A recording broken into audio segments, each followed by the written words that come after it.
Hello and thank you for joining us. This is Brian, your host of the Perish the Thought Show.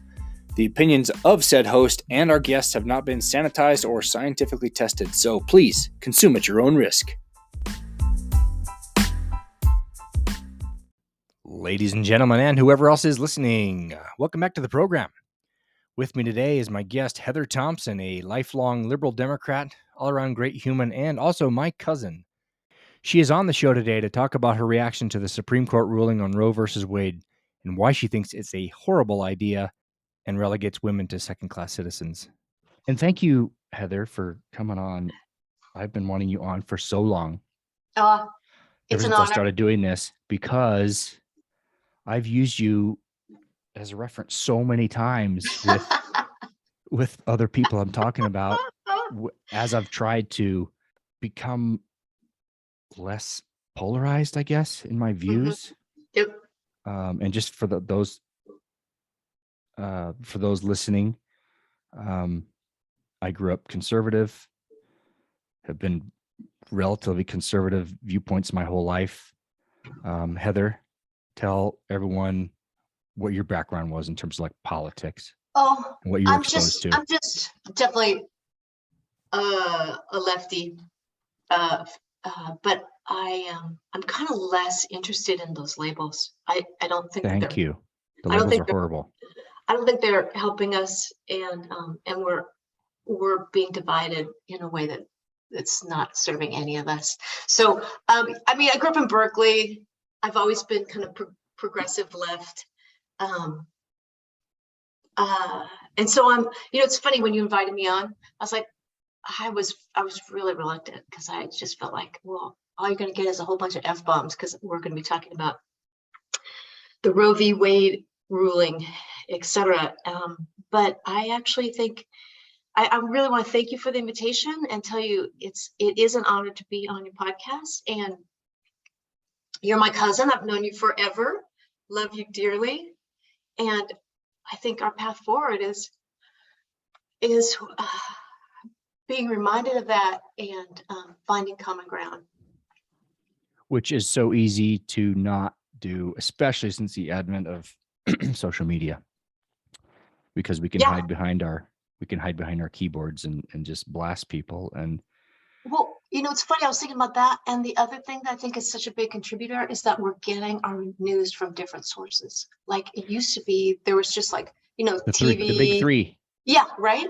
And so we all were basing our kind of understanding of the world and current events on roughly the same information. And that is no longer the case. And that has been my baseline for 5 years, is because there are so many quote unquote news sources. My argument has been, because I see people will fight to the death for their quote unquote side online. Well, here's a graph and here's a chart and here's an article that supports what I say. And I always said, well, I can find 6 that support the opposite.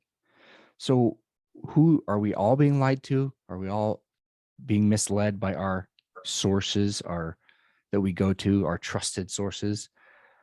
And I think if we start conversations with that in mind and believe that, then I think we can at least have a better discussion and try to understand each other, because we don't understand. We don't try to understand people anymore. We just like, oh, you're a lefty, like you said, lefty. And I hate that. I don't like that. I hate that because it says lefty to me means not very positive, happy things. And I always consider you guys sensible Democrats is what I called it, because people would demonize the Democrats. And my dad, God bless his soul, he'll never hear this because he doesn't listen. I was wondering if he listened. No, because it's technology and he refuses to learn how to do it. Oh my God. But I know that there's been a couple times in the past where I've seen you and him, or him say something, I call it a drive-by comment, that he just wants to win, because it's all he's been surrounded. He's been surrounded by the same groupthink his whole life. Yeah. And demonized you guys. And as far as I can remember, he's been, not demonize you, but the left and Democrats. Oh, yeah. He didn't personally call you out. But and I was telling someone this the other day that I wasn't really pay attention to politics when I was growing up, but I remember you guys never did a Christmas card. You always did a Valentine's card as a family. And I remember probably 2 or 3 occasions where, and I don't even know who wrote your guys' cards. Was it your dad? Dad. Or your Dad. mom? Because it was Dad. like always in third person. I'm like, who's this It was person Dad. writing for It the was Dad. Thompson family? Dad was the thing. Yeah. And there was a couple times where there was a little comment about whatever conservative was in office at that time. And that's the only thing I really remember of politics growing up. Yeah. But I think if we, like I said, when I wrote to you about, I don't want to battle, I don't want to fight, or prove, like my dad said the other day, I was talking with this damn liberal, you know, and it was just going on and on, and I couldn't think of what to say and how to beat him. And afterwards, I thought of all these great things I could have won. I could have won the argument with, and I said, Dad, I don't know if that's what it's about. I don't think that's what it should be about. You winning. Yeah. What happens? So you win the argument in your mind. Have you bridged a gap with that person? No, not at all. Well, I mean, I remember plenty of times around the picnic table at Hat Creek at dinner with all of us and your dad. And, you know, political conversation would kind of filter in and out. And there would be a little bit of a mini standoff. And then we'd move on. And it always felt like, yeah, we had our political beliefs that we felt were important and we felt the need to state. But I don't think what was more important for me, the takeaway was always what was more important was family and the love of family, and that we could accept each other for who we were. So your dad has always been this kind of desire to build a legacy, you know, like to be a force for good in the world. That's always driven me. That's always been kind of at the heart of who I was. You know, I worked in the nonprofit sector for over 25 years, trying to do good. Organizations like Habitat for Humanity, YMCA, etc. And I just think that we're being presented with some real challenges, and kind of retreating to your bunker and lobbing, you know, insults and threats is not going to solve this problem. But that's easier, and that's why people do it, I think. Yeah, but you know, do you see my point about us being totally. older, you know, and wanting to come at it differently and wanting a different result? Because at some point, like, you're just in the formative stage and you're trying to define who you are in the world and make your stand, you know. But like at this stage, my feeling is I want hope for the future, and I want and I know we can come together on the things that matter most, or at least to some degree, at least certainly more than we are currently. And I think we do that by what you and I are doing right now. Yeah. Which is why when you first invited me, I was like, oh no, I was just he just wants to bash. No, did you ever think that? Okay. I love and trust you, and that was never a consideration, but I was so upset over the ruling. I couldn't talk about it without just lobbing F-bombs, you know, and but once I had kind of time to think about it, I knew it made sense to have this conversation, and hopefully, you know, you and I at the end of it may not be any closer to coming to agreement on it, but hopefully we'll understand each other a little better and see opportunities for a better collective path forward. You know, it's in some way. We can see the humanity in each other. Yeah. Which I never have not seen it in you. Same. But I'm trying to set a tone for this is me trying to change the world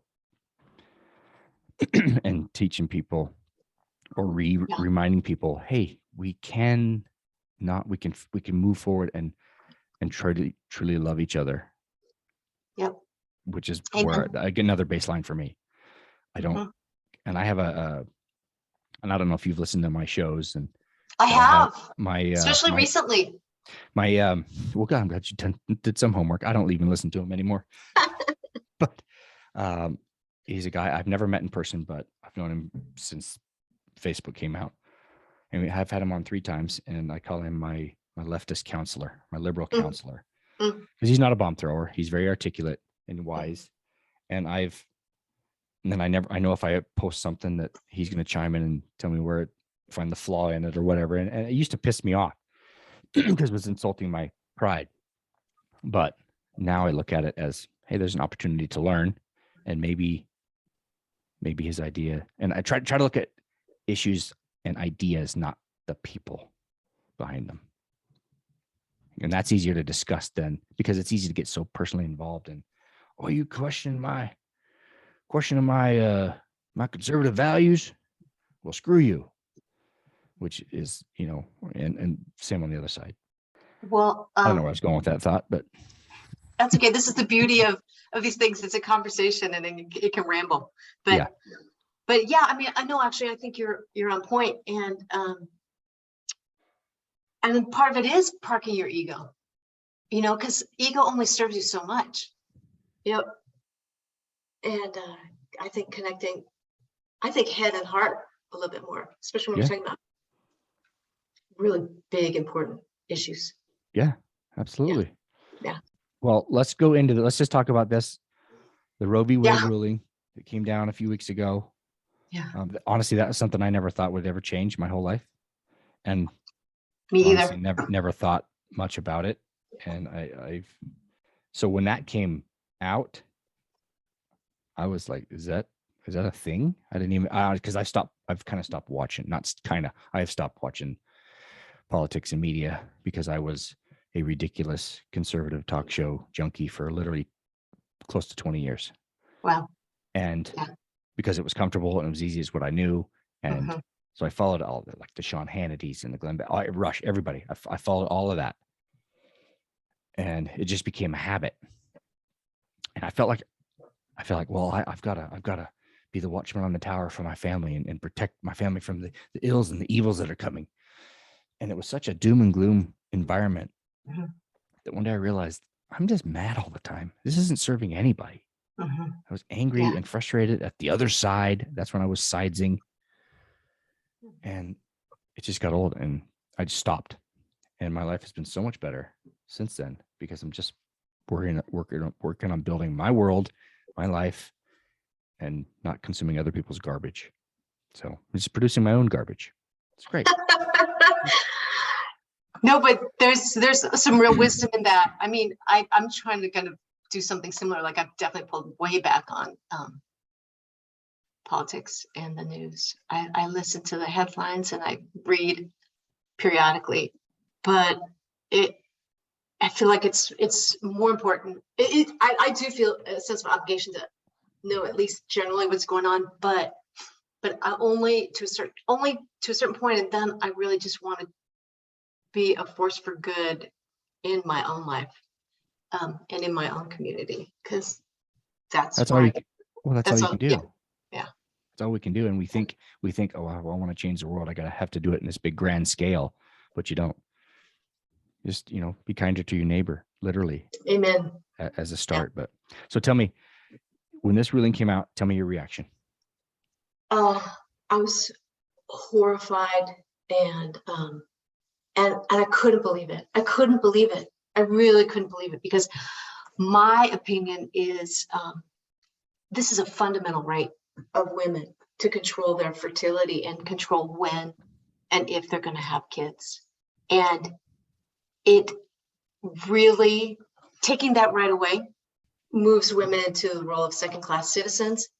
It totally undermines their autonomy, their ability to build a bright future for themselves. It's devastating. And this country that calls itself, beacon of hope and liberty and justice, and what is it? Oh gosh, and in any case, it just took a big step backwards. And let me say that life is sacred. And I don't think any thinking, feeling woman would choose an abortion without having some real misgivings and some, some real, without some real soul searching. But women have to have the right to choose when and if they're going to have kids, if we are equal citizens in this country. And to take that away undermines their ability to build a hopeful, prosperous life for themselves. I'm glad you said you spoke to the life is sacred part, because I think the reason so many on the right just cannot get their head around why a woman's right to do that is okay is because it's portrayed as, well, you're just willy-nilly sleeping around, and that abortion shouldn't be a form of birth control. And what about that life? What about that child? That child has a right to live. And that's how I think it's been spun. Yeah. By the other side. Yeah. Well, which is why people dig their heels in. And like, yeah. So, and I think, frankly, go ahead. No. This is your time. This is your show. Frankly, I think part of the mistake of the pro-abortion sort of lobby, if you're going to call it that, is that they have not addressed that, because I think it is, it's big. It's not small. And I think it's the sort of out of defensiveness, et cetera, they've chose just to kind of bypass that issue. But I think we have to address it, because life is sacred. But we live in an imperfect world. I did just a little Googling yesterday just to make sure I had some basic facts straight. And my understanding is, based on what I found, is 1 in 4 women up until now, in recent years, have had an abortion. So it's a lot. And half of them were using birth control. Half. And so it's gonna impact so many women, and it's gonna bring down such a world of hurt, because if you can't control your fertility, you risk it just undermines your economic stability. It undermines your sense of self. It just moves you into the world of a second-class citizen in this country. It's not anything I think anyone would ever want to do. But how are you gonna? I mean, life is challenging, right? And building a hopeful, prosperous, positive life, it takes a ton of work, no matter who you are. And to not have control over when you can have a family and when you can bring a child into the world, it just undermines you economically. I think it brings a lot of trauma, like a woman that would have to carry a child to term against her will. I can't imagine. That's such a traumatic thing. It's one thing, like, if you stop and think about it. So a woman who is pregnant and ready to be a parent, that is a thing where the community comes around, celebrates them. It's this rite of passage. It's this amazing kind of, it is a miracle. The whole, miracle of life. It is a miracle. That is one experience where you are celebrated and supported. That same woman, if she is unable to, because of economic circumstances, because of her job, because, in the horrible instances of rape or incest, is carrying a child to term that she is not in a position to parent, that would just be a world of shame. It would undermine her job. It would just be such trauma, because I don't, just the act of being a parent. I mean, the powerful mother-child bond is like, they're going to experience that regardless, and then they're going to have to give the child up for adoption, and having gone through this hugely disruptive thing that undermines their economic well-being. They're is full of shame. You know, I don't care who you are, where you are. There's going to be some shame there. It's going to be such trauma. It's going to be such trauma, and there's no way that is okay. What to impose that upon women? It's not okay. I hear you there. Well, you say that there's so much shame with that situation. Shame, why? And from who? So it would be. Or give me a scenario. The woman's pregnant, and she cannot or is unable to imagine or figure out a way that this could make sense for her in her life, and so she's going to have to give this child up for adoption. So giving up, are you saying that her giving up a child for adoption, there's shame around that? No. But just clarify. To be in a circumstance where you're going to have conflicting feelings, you're going to feel a strong maternal instinct, but you're not going to be able to act on it.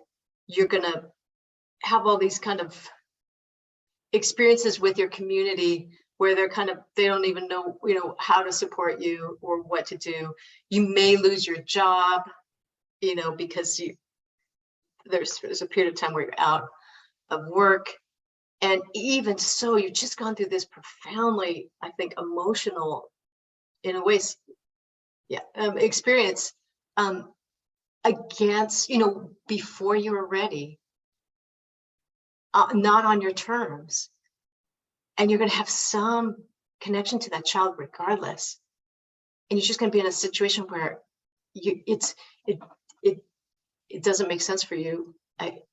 You can't consider, or you can't see how you could be a parent. It's just going to undermine your sense of self to some degree. Now, women are strong, women are resilient, and they can handle it. But this ruling and this undermining of this right for women to choose is going to put so many women through so much unnecessary trauma, economic hardship, and to some degree shame. It's just like a profoundly, because you're kind of being forced into something that you did not choose and is so kind of life altering. And I'm unfortunately, I'm unable to articulate it better than that.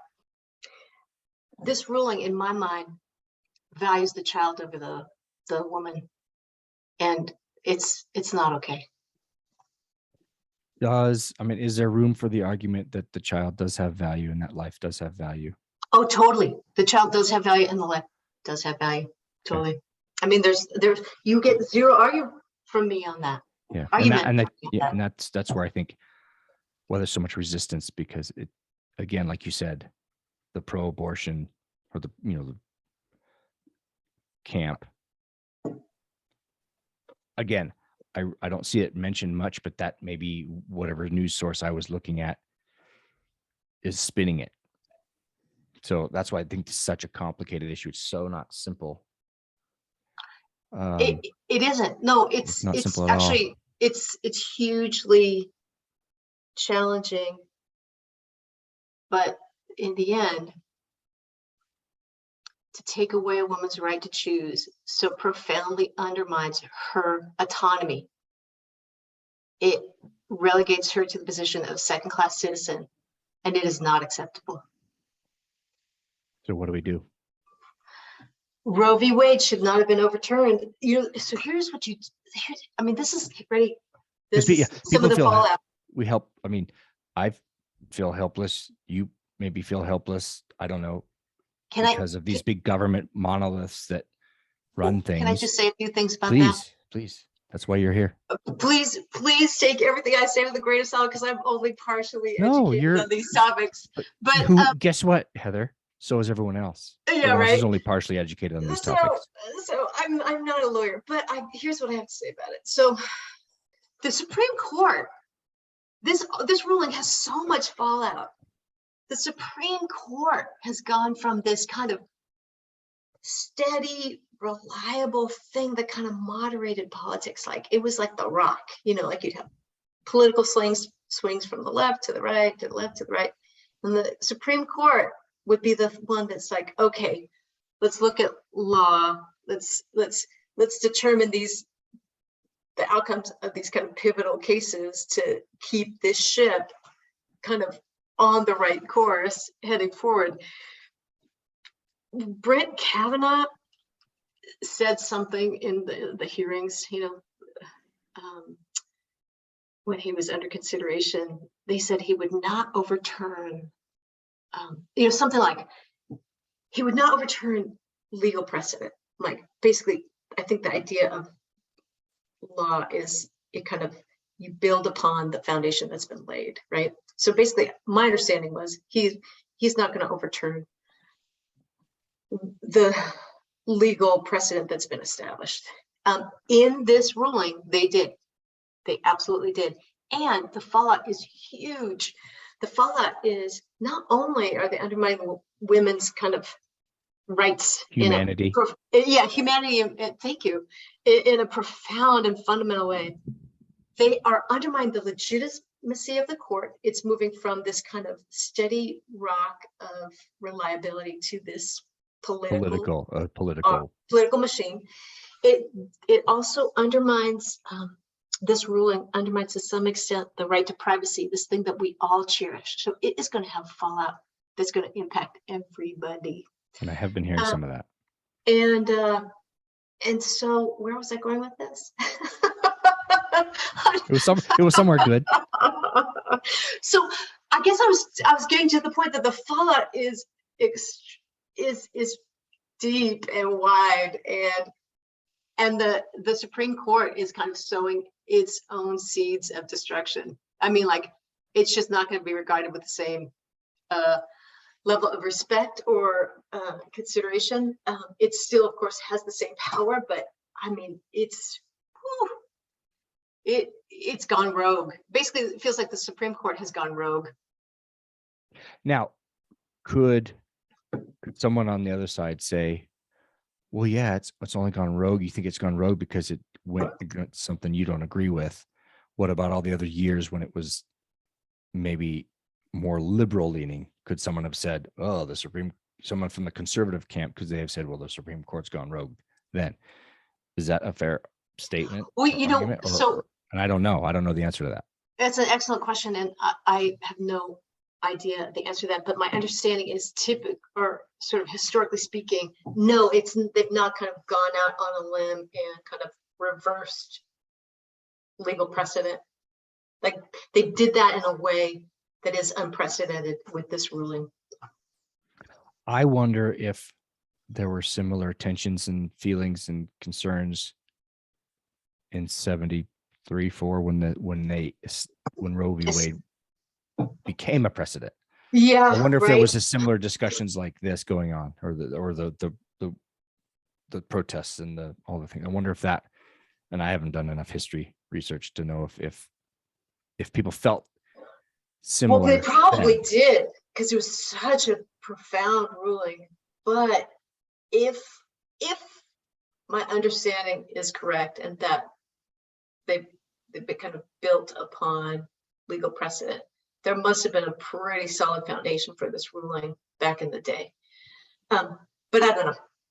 I am not a lawyer, and I am not a historian. But you play one on TV. Nor am I. Professor Thompson. Yes, that's right. We'll be right back after a quick timeout. Hey guys, if you haven't heard about Anchor, it's the easiest way to make a podcast. Let me explain. 1, it's free. 2, there are creation tools that allow you to record and edit your podcast right from your phone or computer. 3, Anchor will distribute your podcast for you so it can be heard on Spotify, Apple Podcasts, and many others. 4, you can make money from your podcast with no minimum listenership. And 5, it's everything you need to make a podcast in one place. It is so stinking easy. So download the free Anchor app or go to anchor.fm to get started. You will not be disappointed. And we're back. Okay, right. So just what we're doing here. So you're a good human, and that's what matters to me. And shouting from our respective political camps, as we've seen, accomplishes nothing. And we are in a time of such division. And it's time to chart a new path forward, and having, I think, heartfelt conversations where you are really listening and you are trying genuinely to articulate the truth as you know it, is meaningful and feels like the path forward. Interesting enough, about a year and a half ago, my daughter was living out in LA, and right near her apartment, there was a Planned Parenthood clinic. And as we were driving into her place, there were people out there protesting, and she just got livid. She's like, "I want to go." Those, and she just went off. And I said, "Well, let's go talk to them. Let's go talk to those people." And we didn't end up doing that, but I said that would have been a great. I wish I'd had my equipment. I would have gone and interviewed, and just because she probably thinks that they're the demons, Satan's spawn. Those people that are protesting Planned Parenthood. And my argument is, no, they're probably not. They're probably good, decent people that believe one way about this situation. Yeah. And if you just sat face to face, you would see the humanity in them, and they would see they wouldn't hate you, and you wouldn't hate them. You would at least have a little more understanding of why they feel the way they feel. And they're not the devil, which they're portrayed as, or crazy conspiracy, right-wing whack jobs, Bible thumping, gun toting, the whole, all the labels that we use for people that I hate. I hate the labels. And even they're not helpful. Probably even before I started doing this show, periodically I'd listen to Rush Limbaugh, and he's a name caller, and I can't stand the name calling and the arguing and the yelling just to rile up your base. It's what I realized that we're doing, and both sides are guilty of that. I think it's kind of the playground bully approach, and it accomplishes nothing other than maybe good ratings and great, commercial success. But it's not working. If you look at the country, it's not working. No, and we just continue to. I think that there's probably more people like you and I, not to put myself in any light that I'm some great grand person because I'm so virtuous because I can talk to somebody, but I think there's probably more people decent that aren't these crazy bomb throwers from both sides. But that's what's sexy, and that's what sells. That's what media picks up. Like whenever they show a Trump supporter, they often there's the classic look, this redneck looking person. That's a sexy shot in the news. And I know a lot of people that are Trump supporters, one, don't look like that, and are intelligent people, and they just believe that he's whatever for whatever reason, but they're not crazy like they're portrayed. And pro-rights, abortion rights protesters aren't crazy, although the media is going to pick up the ones that look like they are.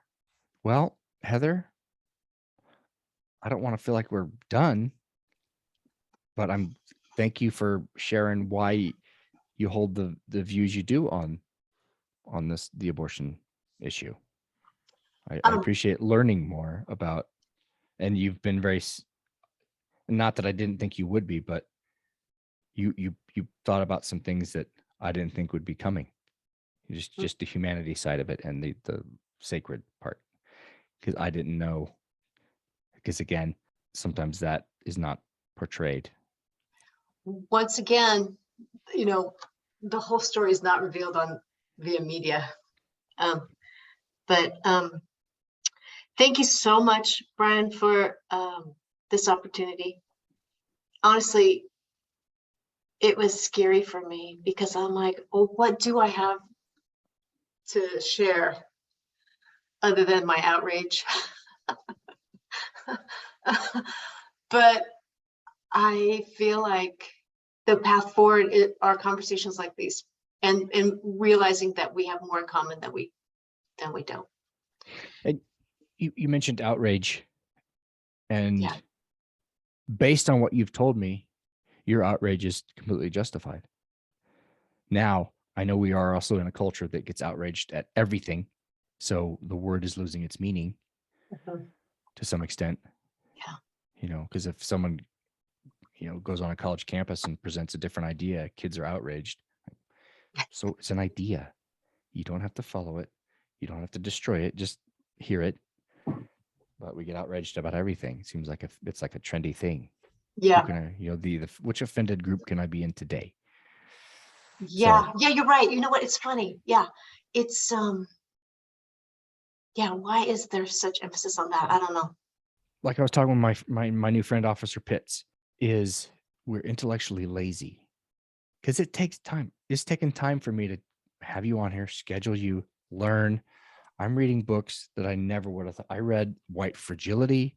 I read the 1619 Project. Mm. And to be fair, I'm reading a book right now that's saying debunking the 1619 Project. I'm like, okay, I want to know why someone hates the 1619 Project. I want to know why people told me I shouldn't read the 1619 Project. Mhm. Have you read that one? No, I haven't. I was going to Holy ask cow, you. it's a commitment. It's a big book. I'm just listening. I'm doing Audible and it's 25 hours. Oh, But I'm doing that because, and the whole white fragility and white privilege and all the things that are the buzzwords that are being thrown around, I have these reactions to them. I'm like, I don't want to read that. I'm like, why don't I want to be exposed to that? And I agreed with some of it, not all of it, but I learned because I wanted to know, at least again, why someone's telling me don't read that. Can you tell me? Well, why? this is just makes me love you more because you are growing and you're curious and you're I mean, I think there's kind of fixed mindset and there's a growth mindset, right? Yes. And I think fixed mindset is easier. You don't have to dig deep. Oh, interesting. That's another one that talks about that. Okay, yeah. That book. I Sorry, just showing her a book called, just for those who weren't listening, I just showed Heather a book. It's called Mindset by Carol Dweck. It's about, you know, you can have a fixed mindset or growth mindset in life. And I feel like that is one of the great joys in life is a growth mindset, you know, because then like your whole life, you're kind of present and learning and growing. And that's what it's all about, frankly. And I feel like you're doing that and I'm trying to do that. And it just leads to I think a richer, more rewarding life, period. So are you going to be reading one of Trump's books next? Well, you know what? I accept that challenge. I'm just kidding, but no, I don't want to read Trump. Does he even have a book? Before he was, like when he was just a businessman, he had a book called The Art of the Deal. Oh, right. I've never read it, but yeah. But I would take your recommendation for some kind of leading conservative figure that you think is important. I would read it. But I'm not going to do that. I'll let you pick. I'll let you pick on because I don't know. I mean, I'm good, but I accept this challenge. I accept this challenge. I will take a look. I'll see what kind of captures my interest, and I will report back. I'll let you know. I'll read pretty much what anyone recommends. I want to see it. I don't want to be. Well, don't read that book. You might learn something. Well, don't you love? I mean, I have this habit of reading before I go to bed. I mean, I only manage to read like 3 pages, and then sometimes I wake up as the book falls and hits me in the face because like I'm so tired I can't manage more than that. But I love that practice of reading before bed and just your world. I mean, it's kind of growth mindset. It just takes you out of your world and on a journey somewhere else.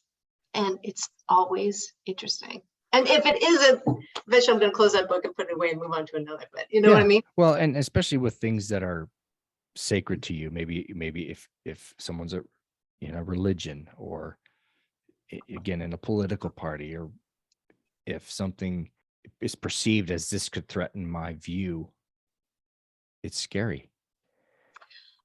Because it's almost like, oh, if I learn something that contradicts what I've been taught my whole life, then I've been duped.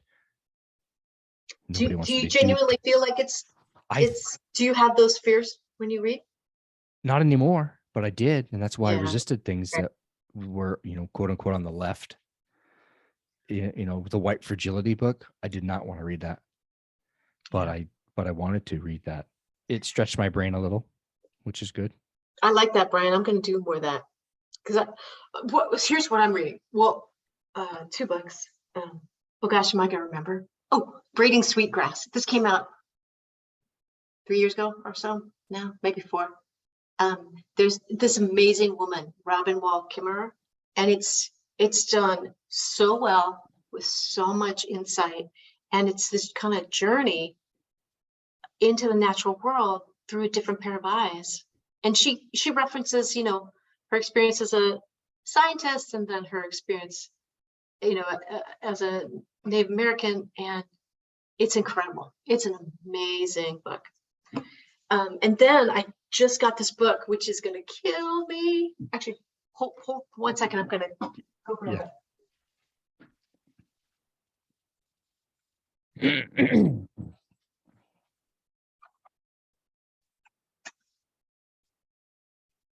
It's called The Silk Roads, A New History of the World. And it says, a rare book that makes you question your assumptions about the world. I'm like, okay, I'm all over that. Show me that book. Show me that. Ready? Good Lord, that is really thick. It's crazy thick, and tiny print. Oh. And I'm afraid. Okay, it's only 505 pages. It's, and small print. So it's going to kill me. It's going to take me who knows how long to get through that one. It's irrelevant. But this is part of the thing. Like, the world is big and wide and kind of an incredible, magical place when you're not fighting to be right all the time. And and it's the older I get, the more I don't know Jack. Yeah, right. And that's a healthy position to hold, because it's easy to think, I know that, because there's pride. It's like, oh yeah, I know that. Instead of, it's okay to say, I don't know that. Help me understand more about that. Well, I have seen this transformation in you, Brian, because I remember when, for a while, we would engage around politics, and it was kind of confrontational. It was probably both of us, right? I mean, frankly, maybe what I'm describing is a change in both of us. But, now you ask questions. You ask why. You ask, and I think that's the way forward. Because the other way didn't work. Yeah. Didn't work. And I knew that the relationships were strained afterwards. Yeah. And you know what? I use this example with you a lot about. Oh, you mean me as an example? No, well, I'll share that experience. That conversation was kind of a trigger point for me, or turning point for me in my just trying to understand other things, is when Obama won the first time. Mm-hmm. I don't know if you remember this Facebook discussion, but you were ranting and raving about how happy you were that this man had won the presidency. Mm-hmm. And then you stopped yourself. You almost apologized because maybe you didn't know, but you assumed my political stance at that point, because just of how I'd been raised and maybe what things I'd said. And you apologized. You said, "Oh, I'm so sorry. I know you don't maybe like him," or I don't know exactly what you said. Be interesting to go back and see if I could find that conversation. Mm. And it hit me right then. Like, why is she apologizing for loving the fact that Obama had won? And I said to you, you should be able to shout this from the rooftops and be proud, and also articulate why you love this new man in office. And that's when I realized, and I think I said, and we don't have to kill each other afterwards. I didn't like the policies he espoused at the time, so I wasn't a big fan of his. I don't know how many times I was called racist for that, which is another conversation, I guess. Mm-hmm. Just because I didn't like what he was saying. So it's your fault, really. Okay, well, be fair. That's awesome. That makes me happy. You caused all this. And that's when I realized we don't have to, we can be kind. We can be kind.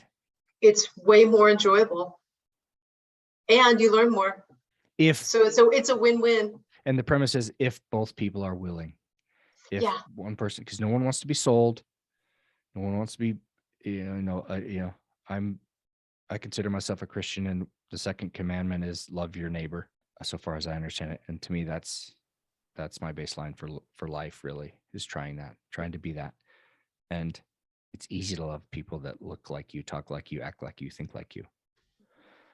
Not so much ones who have violently opposing views. But I think we still have to do that. That's a greater opportunity to grow and love someone who you may not like at first, but having the conversations like we have, the one-on-one, the face-to-face, puts the humanity back in it. And we need to stop hiding behind our keyboards and our cell phones and lobbing bombs at people. We need to put some effort into it. I totally 100% agree with you on that. I totally 100% agree. Hundo, as they say, hundo. Oh, I haven't heard that. It's like, you say 100%. I say hundo, or people say hundo. So Heather, maybe as we wrap this up, is there anything that I haven't asked you that you want to share about the Roe v. Wade thing, or just politics in general, or just humanity or life in general? Just give me some wisdom, because you've been on the planet just a couple years longer than me, so you know a little bit more than me. Yeah, not that much. I think curious mind, open heart, and trusting your gut. Those are the principles I live by. And being kind. I mean, a long way. Really, I mean, a bigger kind of principle for me, it fits within being kind, is do no harm and try to leave it better than you found it. Amen. Those are my guiding principles. Those are great. I like that. Also, have a good time. That might be and dance. And we forget there's truth to that. Do good, be kind, dance, have fun. That's my motto. Oh, maybe try to find courage to do the difficult things that you're called to do. Do you think courage is found? You have to find it within. I think you have to find it within. You have to find it within, and woo, that's a journey. By doing uncomfortable, hard things. Mm-hmm. Yeah. Awesome. Thank you so much again for coming on. This has been fun. I've really enjoyed this. I want to do more of these with you. Love you, cuz. Love you. And then, thank you.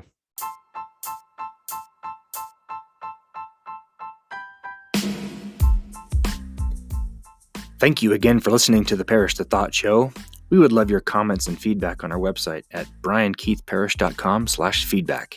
If you love or hate what you hear, please give us a rating on whatever platform you find us. Hey, thanks again for listening to the show. I am so grateful you're here and continue to support my efforts. We're doing something a little new. It's called Ask Brian Anything.